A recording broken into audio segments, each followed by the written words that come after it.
దేవుని నామం నాకు మహిమ కలుగునుగాక. ప్రభునందు ప్రియులరా, మన ప్రభువు రక్షకుడైన క్రీస్తు యేసు పరిశుద్ధ నామంలో మీ అందరికీ శుభం. ఇంకొక నూతన అంటే ఏమని చెప్పచ్చు, నెల అయిపోతుందనలా, లేకపోతే 7 నెలలు పూర్తయిపోయినాయి, 8 నెలల్లో ప్రవేశించామనలా. అయితే 29వ తేదీ జూలై మాసం. అవును, కాలం వెళ్ళిపోతూ ఉంటుంది. ఈరోజు ఒక అద్భుతమైన వాగ్దానంతో మనం నేర్చుకుందాం. ఓకే, ఎగ్జాంపుల్కి మనందరం చూస్తున్నాం కనుక ఒక చిన్న కోట్ ఉంది బైబిల్లో. ఏంటంటే, చూసి నమ్మిన వారి కంటే చూడక నమ్మిన వారు ధన్యులు. చూసి నమ్మిన వారి కంటే చూడక నమ్మిన వారు ధన్యులు. ఈరోజు వాగ్దానం అది కాదు. ఓకే, జస్ట్ మనం నేర్చుకుందాం. అయితే చూడడము, దీన్ని 3 రకాలుగా అంటారు. ఎలాగా? మొదటిది చూడడము, సీయింగ్, అంటే చూస్తున్నాము, ఎస్ యువర్ సీయింగ్. రెండవది చూడడము, దీన్ని ఎగ్జామినింగ్ అంటారు, అంటే పరీక్షించి చూడటం. ఫర్ ఎగ్జాంపుల్, చిన్న పజిల్ ఇస్తాడు వాడు. ఏం చేస్తాడు? 2 పిక్చర్స్ ఇస్తాడు. రెండింట్లో ఉన్న పోలికలు, తేడాలు, ఫైండ్ అవుట్ ద డిఫరెన్సెస్, అంటే గమనించి చూడు, అంటే సో పరీక్షించి చూడు. దీన్ని ఎగ్జామినింగ్ అంటారు, లేకపోతే అబ్జర్వేషన్ అంటారు. అంటే దీన్ని ఏం చేయాలి? నువ్వు అబ్జర్వ్ చేయాలా, అంటే పరీక్షించాలా. మరి ఇది చూడటమే కదా. ఇక మూడవది కనిపెట్టి చూడటం, అంటే వెయిట్ అండ్ సీ. మరి కనిపెట్టి చూడటం ఏంటి? కనుక ప్రతి చిన్న విషయానికి నేను చూసాను, ఎస్ యు డిడ్ నువ్వు చూసావు. కానీ అదేంటో కొన్ని తర్వాత ఎలా ఉంటాయంటే, అంటే సంఘం నడిపిస్తున్నాను కదా, కరెక్ట్గా ఒక ఆవిడ లేచి అలా పక్కకి వెళ్తుంది, ఇంకొక ఆవిడ అప్పుడే వస్తుంది, కూర్చుంటాడు. ఎందుకు? ఆమె వచ్చేటప్పటికి ఆ చైర్ ఖాళీగా ఉంది. The right moment. ఇది కోయిన్సైడ్ ఎప్పుడు అవుతూ ఉంటుంది మాకు. వెంటనే ఈవిడ లోపలికి వెళ్ళిన ఆవిడ వస్తుంది. ఈలోపు పక్కన వాళ్ళు గందరగోళం చేస్తూ ఉంటారు. అక్కడ ఆవిడ ఉంది, అమ్మ కూర్చున్నాడు. సో అర్థం ఏంటి? ఒక్క క్షణము మనకి కళ్ళ ముందు కనబడుతుంది అది ఖాళీ అని, కానీ కాదు. అంటే ఆ మూమెంట్లో నువ్వు చూసావు, కానీ చూడటం కాదు, జడ్జిమెంట్ అంటాం దాన్ని, తీర్పు తీర్చడం. ఎలాగా? అరే ఖాళీగా ఉంది కదా, అవును ఖాళీగా ఉంది. అంటే అర్థం ఏంటంటే 3 రకాల తీర్పులు ఉంటాయి. మొదటిది చూసిన వెంటనే తీర్చేస్తాం తీర్పు, చూసిన వెంటనే పడిపోతాం ప్రేమలో. అంటే మొట్టమొదట సో అవ్వమ్మ పండుగ చూసింది అన్నది మన టాపిక్ కాదు. సో చూసిన వెంటనే. రెండవది పరీక్షించి చూడడం, ఇది కూడా 100% కరెక్ట్. పరీక్షించి చూడడం. సో నువ్వు అబ్జర్వ్ చేస్తున్నావు. ఎగ్జాంపుల్కి, నేను టెక్నికల్ ఫీల్డ్లో వర్క్ చేశాను కనుక మాకు కంప్లైంట్ వస్తుంది, మిషన్ వెళ్తాం, వెళ్ళిన ఎంతసేపు కూర్చుంటాం? మహా అయితే ఒక 10 నిమిషాలు, maximum 1 hour. We can't spend more than that. So ఆ 1 అవర్లో చాలా పని చెప్తుంది. అప్పుడు వాళ్ళు అడుగుతారు, ఇప్పటి వరకు ఇది పని చేయలేదండి, ఇది ఖచ్చితం, మేము ఎందుకు ఫోన్ చేస్తాము, లేకపోతే మాకు టైం లేకనా, ఇప్పుడు ఇది అదేంటో మిమ్మల్ని చూసి పని చేస్తుంది అంట. నిజంగానే అది పని చేస్తుంది. ఇలా మనం బయటకు వచ్చిన మరుక్షణం అది ఆగిపోతుంది. వాడు ఇంకా చెప్పుతాడు, చూడండి కస్టమర్, ఏమయ్యా మేము ఎలా కనబడుతున్నాం నీకు, మేము చెప్పాం నీకు ఇందులో ప్రాబ్లం ఉంది అని. అప్పుడు మేము ఎంత చెప్పినా వాడు విండు. కారణం ఏంటంటే నువ్వేదో చేసావు, ఏసీడీసీ అంటాం దాన్ని. అర్థం ఏంటంటే you didn't find out the problem or rectified the problem. అంటే నువ్వేం చేయలేదు, ప్రాబ్లం ఎక్కడ ఉందో అది చేయలే. ఇలా అన్నాము, ఏదో లూజ్ కాంటాక్ట్ ఉన్నది కాస్త ఏమైపోయింది, వర్క్ చేయడం ప్రారంభించింది. అది ఎప్పటి వరకు పనిచేసింది, దానికి మళ్ళా ఎవరన్నా ఇలాగని. సో ఇది ఆ 1 అవర్ కూడా హ్యాపీగా పనిచేస్తుంది. అంటే somewhere is the problem is line, ఎక్కడో ప్రాబ్లం ఉంది, కానీ అది ఆటోమేటిక్గా చాలాసార్లు బై ఛాన్స్ అంటాం దాన్ని, పనిచేస్తుంది. కానీ తర్వాత చేయదు 100% చేయదు. అంటే దీన్ని పరీక్షించి చూసినా కూడా then and there here and now ఆ టైంలో. ఇక the third stage, so simple, wait. ఇది చాలా కష్టం కదా, కనిపెట్టి చూడు. సో బైబిల్ మొత్తం చెబుతుంది ఒకటే, మీ కన్నులు మిమ్మల్ని మోసం చేస్తాయి. వారు నిత్యము చూచుచుందురు కానీ గ్రహింపకుంది, నిత్యము వినుచుందురు కానీ వారికి అవగాహన రాదు. వారు చూచి విని హృదయముతో గ్రహించకుండానట్లు. వదిలేండి, ఎందుకు ఈ చెప్తే ఎలా కుదురుతుంది? సో మనకి ఇక్కడ బేస్ ఏంటంటే కనిపెట్టి చూడు. ఈ బైబిల్ మొత్తం చెప్తుంది ఒకటే, వెయిట్ అండ్ సీ, లేకపోతే ఇలా చెప్తాం, taste and see that God is good. యెహోవా ఉత్తముడని రుచి చూచి తెలుసుకున్నది. అంటే ఆ రుచి ఎవరు చూడాలి? You you only. ఎలా చూడాలి? చూసి వెళ్ళిపోవడం కాదు, పరీక్షించి చూడడం కాదు, తేరి చూచి, కనిపెట్టి చూచి. కష్టం కదా, మన దగ్గర అంత సమయం ఎక్కడుంది? ఫోన్ పట్టుకుంటున్నాం, ఇలా ఇలా ఇలా గంట వెళ్ళిపోద్ది, వెయ్యి చూసేస్తాం, కానీ ఏది ఎక్కదు మనకి. అంటే అర్థం ఏంటంటే పరమార్థం ఒక్కటే, నీ కన్ను చూసిన దేనితో కూడా తృప్తి పడదు, just you are wasting the time. కానీ ఇక్కడ ఈ టైం మేనేజ్మెంట్ లో ఏం చెప్పబడుతుంది బైబిల్? నీ your time is so precious, whatever you see just look at one only, focus. అంటే అర్థం ఏంటంటే నీ ఫోకస్ దేని మీదైనా ఒక్క దాని మీద పెట్టు.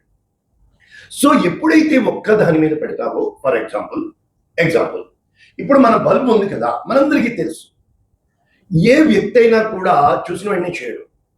అంటే 999 సార్లు, అంటే 1000 సార్లు ప్రయత్నించాక థామస్ ఆల్వా ఎడిసన్ బల్బ్ కనుక్కున్నాడు. అంటే ఏమయ్యా ఎన్నిసార్లు ఏం చేసావు అంటే, చూశాను. ఎన్ని రకాలుగా 1000 ప్రొసీజర్స్, అంటే 1000 పద్ధతులు నేను నేర్చుకున్నాను. ఐఎమ్ నాట్ ఏ ఫెయిల్యూర్, నేను అపజయం పొందలా, I'm success. I know the 1000 ways to invent a bulb. అంటే నేను ఒక బల్బుని కనిపెట్టడానికి ఏ రోజు కూడా నేను ఇది ఆలేదు అని అలా. సో నా ఫోకస్ ఏంటి? బల్బును కనిపెట్టాలా. కనుక 1000 సార్లు చూశాను, చేశాను. బట్ సో ఇక్కడ ఇంకొక టాపిక్ వెళ్దాం. చాలా మంది మనము బిల్డింగ్ కట్టబడ్డాక చూస్తాం, కానీ ఇంజనీరు బిల్డింగ్ కట్టబడ్డాక చూడు. ఆ ఇంజనీరు పేపర్ మీద ఆ ప్లానింగ్ చేసి, ఆ ఇంటీరియరు ఎక్స్టీరియరు, ఆ యొక్క దాన్ని ఏమంటారు మీ అందరికీ తెలిసిందే, ఆర్కిటెక్చర్. సో ఆ ఎవరైతే ద బిల్డర్ కట్టుకుంటున్న వాళ్ళకి ఇది ఈ విధముగా నేను కట్టబోతున్నాను, కనుక కట్టబడిన తర్వాత చూడడం కాదు సుమా, కట్టబడక ముందు తన యొక్క ఐడియా ఆ పేపర్ మీద ఆ డిజైన్ చూపించబడాలి. రైట్. మరి దీన్ని ఏమంటారు అంటే అతని యొక్క ప్లానింగ్. అంటే తను ఏ విధముగా కట్టాలనుకుంటున్నాడో ముందు ఆ ప్లానింగ్ పేపర్ మీద చూపించబడాలి, తర్వాత ఆ ప్లానింగ్ పరీక్ష పెట్టబడాలా, తర్వాత అప్రూవల్ రావాలి. ఇక ఎగ్జాంపుల్కి ఒక దర్శనం అనేది నీకు ఇవ్వబడుతుంది. It is called a revolution. అది నీకు చూపించబడుతుంది. బట్ ఎప్పుడు జరుగుతుంది, ఎలా జరుగుతుంది, ఎందుకు జరగాల, దేవుడు ఏమి బయలుపరచడానికి ప్రయత్నం చేస్తున్నాడు. We don't know anything, but many of you are getting the visions. మీకు చాలా మందికి దర్శనాలు ఉన్నాయి, నాకు కొంతమంది పెడుతున్నారు. మాక్సిమం నేను మీ మైండ్లోకి వచ్చి మీకు ప్రభువు బయలుపరచాలి అనేది చెప్పాలి అని అంటే I should know who you are first. నేను నిన్ను ఎరిగి ఉండాలి, నీవు ఎవరివి అని. అంటే ఒక దర్శనము నువ్వు పొందుకోవాలి అంటే మొట్టమొదట నీవు ఎరిగి ఉండాలి, నీవు ఎవరివి. 2, నీవు ఏమి వెతుకుతున్నావు. 3, ఏమి చేయాలని నీ జీవితంలో ఆశపడుతున్నావు. 4, ప్రభువు నిన్ను ఎలా వాడుకోవాలని వాక్యమే చెప్తున్నా. కాదు సుమా నీ జీవితం. కారణము అబ్రహాము విన్నాడు, నీవు లేచి నీ ఇంటి నుంచి. ఇది ఓకే, చాలా మంది రిసిస్ట్ చేశారు, ఇట్స్ ఓకే, కొద్ది గొప్ప Abraham Prema. But second time ఏమైందో తెలుసా? యెహోవా వాక్కు అబ్రహామునకు రాగా, నీవు లేచి నీ ఒక్కగానొక్క కుమారుడిని తీసుకుని మోరియా పర్వతములకు వెళ్ళి నేను చూపించు పర్వతం మీద బలి ఇవ్వు. Come on, is it truth? Is there fact check? అంటే నువ్వు ఇది నిజమా అబద్ధమా అని చేయలేంగా, అంటే పూర్తిగా నమ్మగలగా. ఎలాగ అబ్రహాం వెళ్ళిపోయాడు? అది చరిత్ర సుమా. మరి ఫ్యాక్ట్ చెక్ అంటే నీ అభిప్రాయము దైవ అభిప్రాయము 2 ఈక్వల్ అంటే దేవుడు బలి కోరుతాడా? ఏమో కదా. ఎవరు చెప్పారు వాక్యం అని? అది వాక్యం కాదు అబ్రహాం జీవితం, అది వాక్యం కాదు దావీదు జీవితం, అది వాక్యం కాదు యేసుక్రీస్తు జీవితం, అది వాక్యం కాదు ఈరోజు నేను సురేష్ని నడిచి వచ్చిన నా జీవవాక్యము. ఆ వాక్యము నా పాదములకు దీపము, నా త్రోవకు వెలుగు. ఆ వాక్యంలో నీ జీవితం ఉంది. ఇప్పుడు నేను చెప్పిన స్టేజెస్ ఎదుటోళ్ళ కోసం ఎంత త్వరగా తీర్పు తీరుస్తున్నావు కదా. మొదటి ప్రశ్న, నువ్వు చూసావా? చూసినా ఎలా చూస్తామో తెలుసా? అభిప్రాయం పెట్టుకుని చూస్తాము. అభిప్రాయం పెట్టుకుని చూస్తాము. ఏ అభిప్రాయం నీకు చెప్పబడుతుందో, ఏ నమ్మకం అయితే నువ్వు నమ్ముతావో అదే నమ్మకంతో నువ్వు చూస్తావు. ఆలోచించండి. పక్కోడు చెప్పిన మాట నీకు పిక్చరైజేషన్ అవుతూ ఉంటుంది. సో ఎదుటోడిని ఆ అభిప్రాయంతోనే నువ్వు చూస్తావు. ఎలా నీ చూపు కారణం ఏంటి? వాడు చెప్పాడు. నా దగ్గరికి చాలా మంది పరీక్షించడానికి వస్తూ ఉంటారు. ఏ రోజునైతే మనిషిని నువ్వు ఎదుటివాడిని చూడడానికి ప్రయత్నం చేస్తున్న నీవు, పరీక్షించడానికి ప్రయత్నం చేస్తున్న నీవు కనిపెట్టి చూడగలవా? లేదండి, మాకు ఎందుకండి అంటే అర్థం ఇక్కడ ఈరోజు వాక్య భావం ఏంటో తెలుసా? వచ్చి చూడుము. ఏంటి?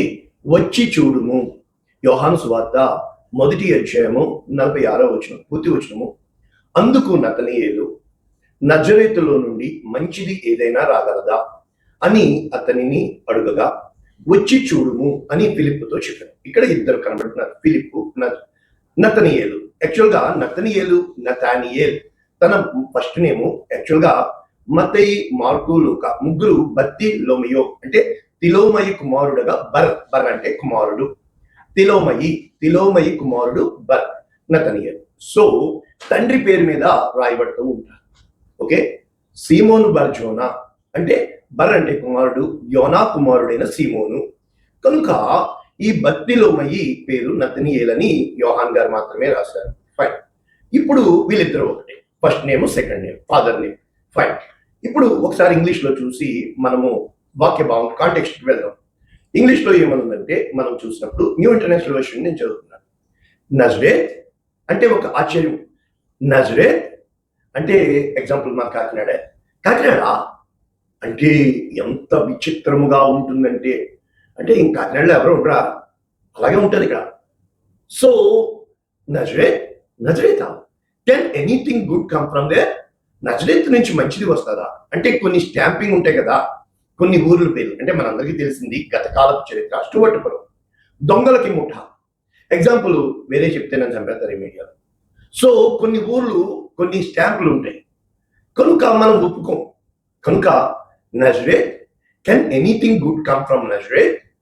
నతనియేల్ ఆస్క్, అంటే నతనియేల్కి ఉన్న జ్ఞానాన్ని బట్టి అడుగుతున్నాడు. ఎవరిని? కమెంట్ సెట్ ఫిలిప్.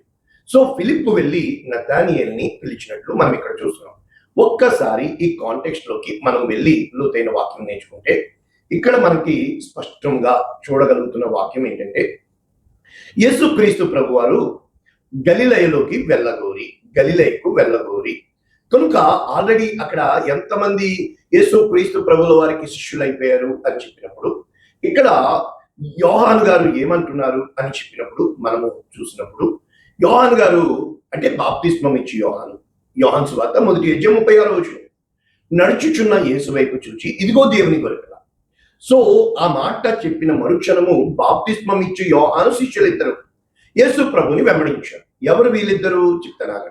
కనుక తను వెంబడి చూచి మీరేం వెతుకుచున్నారన్నప్పుడు, రబ్బీ అంటే బోధకుడు, నీవెక్కడ ఉంటున్నావు? ఇక్కడ సేమ్ వర్డ్ యేసు ప్రభు వారు, వచ్చి చూడుము. సో వచ్చి చూడుము, నేను ఎక్కడ ఉంటున్నాను. వారు వెళ్ళి ఆయన కాపురం ఉన్న స్థలం చూసి అక్కడ వారు కొంత సమయం గడిపి తర్వాత ఆ యొక్క బాప్తిస్మం ఇచ్చి యోహాను మాటను బట్టి, అంటే గురువు గారి మాటను బట్టి, బాప్తిస్మం ఇచ్చి యోహానును విడిచిపెట్టి యేసు ప్రభుని వెనక్కి వెళ్ళిన వాళ్ళు ఎవరు? ఒకటి సీమోను పేతురు యొక్క సహోదరుడైన అంద్రేయ, రెండవ వాడు యోహాను. ఓకే, సో అంద్రేయ వెళ్ళాడు. ఇప్పుడు అంద్రేయ సీమోను దగ్గరికి వచ్చి ఏం చెప్తున్నాడు? మేము మెస్సీ అని కనుగొంటిమి, we sought out, we found out. అంటే చూసారా, మేము కనుగొంటిమి. ఎంత తేడా! అంటే ఆయన ఉన్న స్థలమును, ఆయన వేషభాషలను, ఎవరితో ఉన్న సమయం గడిపాకే తెలుస్తుంది కదా వారెవరో వీరెవరో. 6 నెలల సవాసము. కానీ ఏంటో తెలుసా, ఎదుటోడిని ఒప్పుకోం మనము. వీరు కనిపెట్టి చూచితిమి కనుక మెస్సీ అను మాటకు అభిషిక్తుడు. ఎప్పుడైతే పేతుర్ని తీసుకువచ్చారో అప్పుడు యేసు ప్రభు వారు పేతురు వైపు చూసి, నీవు యోహాను కుమారుడైన, ఇందాక చెప్పాను కదా యోనా అన్న యోహాన్ అన్న ఒకటే పేరు, సీమోనువు, నీవు కేఫా అన్న మాటకి అర్థము రాయి, పెత్రోస్ అంటే స్టోన్. కనుక ఇప్పుడు ఈ సందర్భంలో గలిలయకు వెళ్ళారు. సో గలిలయ వాడు ఎవరు? ఫిలిప్. నన్ను వెంబడించుమని చెప్పారు. ఫిలిప్పు బేత్సయిదా వాడు, అనగా అంద్రేయ, పేతురు అను వారి పట్టణం. ఎక్కువ మంది శిష్యులు అందరూ కూడా ఈ గలిలయలోని బేత్సయిదా పట్టణపు వాళ్ళు. ఫైన్. గలిలయ అనేది దేశము, యోదయ అనేది దేశము, సమరయ అనేది దేశము. మళ్ళా అనమాకండే పాస్టర్ గారు వాక్యం చెప్పండి అని. ఎప్పుడూ కూడా వాక్యము అంటే మొట్టమొదట నీకు వివరము తెలియకుండా నా అప్పుల కోసం చెప్పండి, నన్ను దేవుడు కాదండి. దేవుడు ఒక్కొక్కరిని ఎలా పేరు పెట్టి పిలిచాడు, వారి వ్యక్తిత్వాలని దేవుడు ఎలాగ శక్తితో నింపాడు, సిలువ దగ్గర ఒంటరిగా వదిలిపెట్టి వెళ్ళిపోయిన వీరు ప్రతి ఒక్కరూ ఎలా హతసాక్షిగా మారారు దేవునికి తెలీదా? నీ జీవితం ఎలా మార్చాలో. ఫిలిప్పు నతానియేలును కనుగొని, ఇక్కడ ఫిలిప్పు వెళ్ళి చెప్తున్నాడు. అంటే అక్కడ అంద్రేయ వెళ్ళి తీసుకొచ్చాడు, ఇక్కడ ఫిలిప్పు వెళ్ళి ధర్మశాస్త్రములో మోషే ప్రవక్తలు ఎవని గూర్చి రాసిరో ఆయనను కనుగొంది. చూసారా, కనుగొన్నాము. We found out. యోసేపు కుమారుడైన నజరేయుడగు యేసు. ఇక్కడ నజరేయుడైన యేసు. అప్పుడు ఎప్పుడైతే అక్కడి వరకు ఓకే, నజరేయుడైన యేసు అని వాడేటప్పటికి నతనీయేలు అడుగుతున్నాడు, నజరేతు వాడా? నజరేతును అంటే అభిప్రాయము, అతని నమ్మకము, అతను నడిచి వచ్చి. ఈరోజు మనకి గాయాలు ఎందుకు అవుతున్నాయో తెలుసా? మన జీవితంలో నడిచి వచ్చిన మార్గమును బట్టి ఆ కంటి చూపుతోనే చూస్తున్నాము. అందరినీ ఎవరిని నమ్మలేని స్థితి. ఇది ఫాలెన్ నేచర్ అని, బోర్న్ అగైన్ ఎక్స్పీరియన్స్ లో రావాలని, సమస్తము పాతవాయినని. కానీ అతని హిస్టరీ, ఎగ్జాంపుల్కి జైలుకి వెళ్ళి వచ్చిన వాడిని నమ్మగలుగుతామా? ఎవరైనా ఏమైనా చెప్తే, మరి యోసేపుని నిన్న చిన్న వాక్యం వస్తూ, యోసేపుని దేవుడు ఐగుప్తుకి ఎలా తీసుకొచ్చాడో తెలుసా? సొంత అన్నదమ్ములు అమ్మి పాడేసి బట్టలు లేక దిగంబరి బానిసగా తీసుకొచ్చి, బానిసగానే బందీగానే at the age of 17 teenage లో తీసుకొచ్చాడు. 13 సంవత్సరాలు దేవుడు అతన్ని బానిస బతుకులో ఉంచి ఓవర్ నైట్ లో అట్ ద ఏజ్ ఆఫ్ 30 వచ్చినప్పుడు తను ఊహించని రీతిలో ఐగుప్తుకి ఏలికగా చేశాడు. అప్పటి వరకు తన జీవితంలో ఉన్న గాయాల కంటే తనకి ఇవ్వబడిన దర్శనాన్ని దేవుడు నెరవేర్చుటకు సామర్థ్యము కలిగిన వాడు అని చెప్పి యోసేపు ఆ దర్శనాన్ని, ఆ కళల్ని నమ్మాడు. కానీ ఆ కళలు ఎప్పుడైతే అన్నదమ్ములకి చెప్పారో ఆ కళలే అతనికి నాశనానికి హేతువైంది అని మనం అనుకుంటాం. కాదండి, కీడు వెనుకే మేలు దాచి ఉంచుతాడు, చీకటిలోంచే వెలుగును తీస్తాడు, పెంట కుప్పల మీద నుంచే పైకి లేవనెత్తుతాడు. సురేష్ దేవుడు గొప్పోడండి. నేను అనుభవంతో చూసి వచ్చాను. ఆయన చూసేది ఫేస్బుక్లు కాదండి, లైఫ్ బుక్లు, జీవ గ్రంథం. ఫేస్బుక్ కాదు.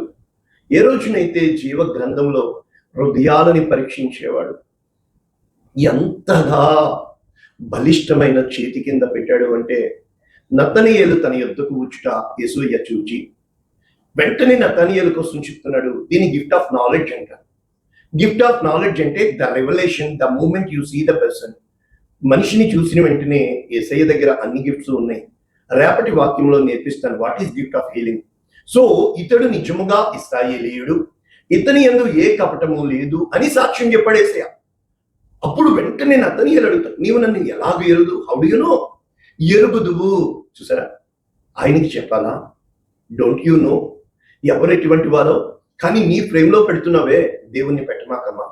నీ ఫ్రేమ్ లో నీ పిల్లల్ని కానీ, నీ స్నేహితుల్ని కానీ, నీ ఎదుట ఉన్న ఏ వ్యక్తిని నీ ఫ్రేమ్ లో పెట్టకు. దేవుడు ఆ వ్యక్తిని నీ దగ్గర ఎందుకు పెట్టాడు?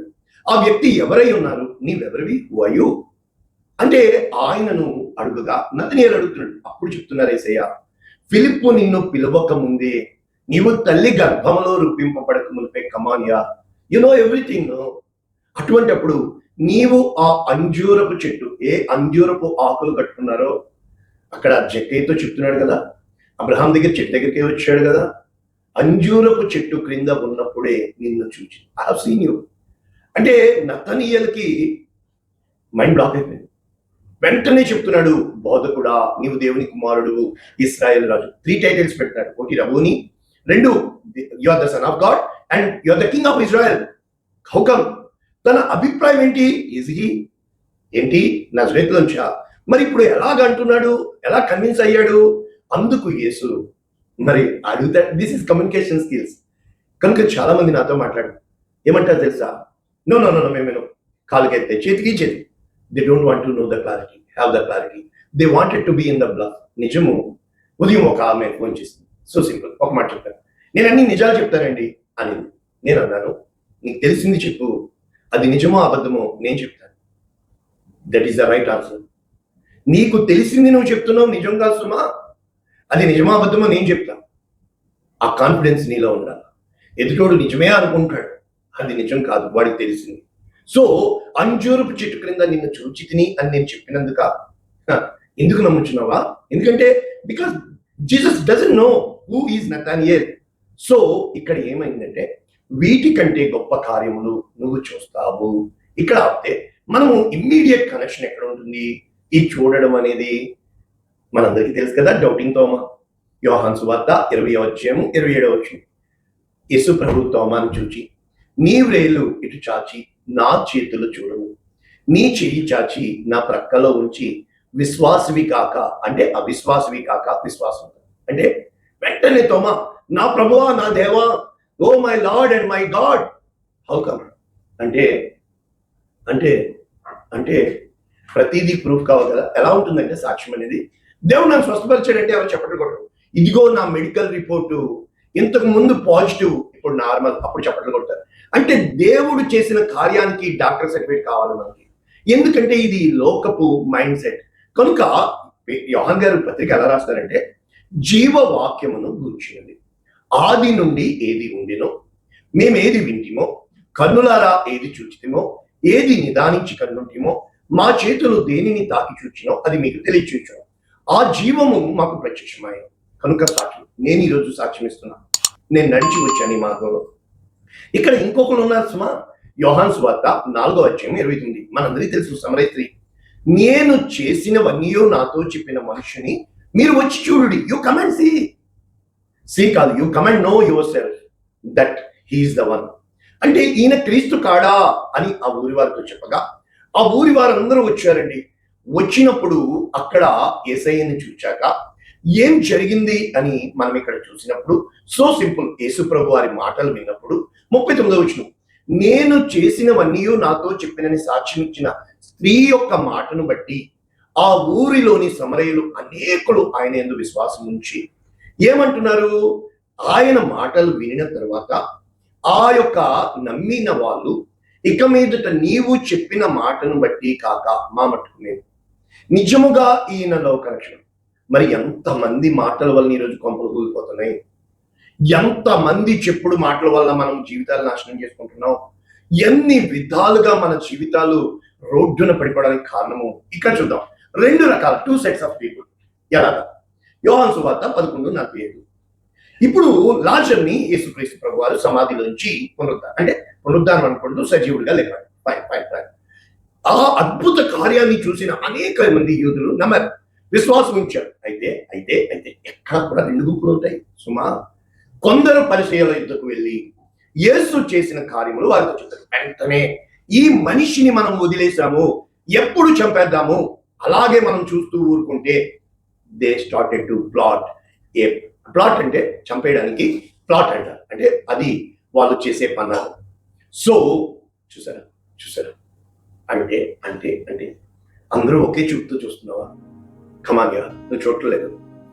నీ మనసులో ఏదో పెట్టుకున్నావు, దాంతోనే చూస్తున్నావు. నీవు మనసులో ఏదో పెట్టుకున్నావు, దాంతోనే వింటున్నావు. నీవు మనసులో ఏదో ఆశపడుతున్నావు, దాంతోనే బతికెత్తున్నావు.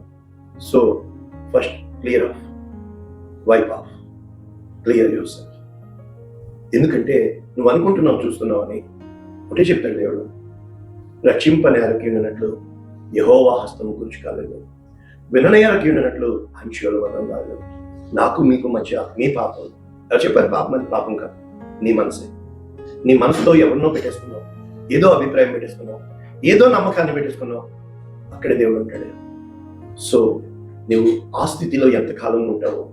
ఒక గొంగలి పురుగు తన్ని చూసుకుంటుంది, అది గొంగలి పురుగే, కానీ దాన్ని దేవుడు గొంగలి పురుగుగా చేయలేదు. ఆ గొంగలి పురుగులో చేసి దాకా ఒక చిలుకను తీశాడు.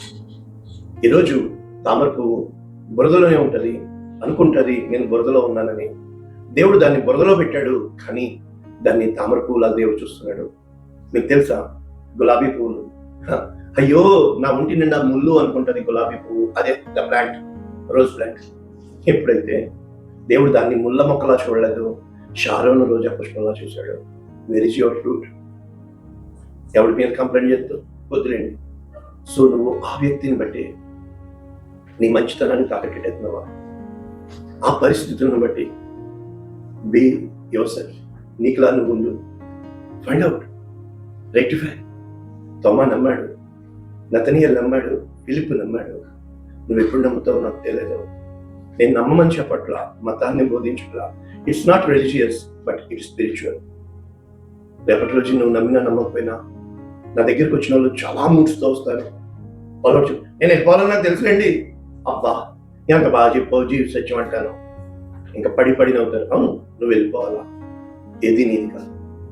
ఏ రోజునైతే నువ్వు దేవుని దగ్గరికి వెళ్ళాలి, ఇవన్నీ విడిచిపెట్టి this is the life lessons, the truth, universal truth. ఏది విత్తుతున్నావో, ఏది ఆశిస్తున్నావో, శాసించుమాక, ఆశించుమాక, ప్రేమించడం మొదలుపెట్టు. ప్రార్థన చేద్దాం.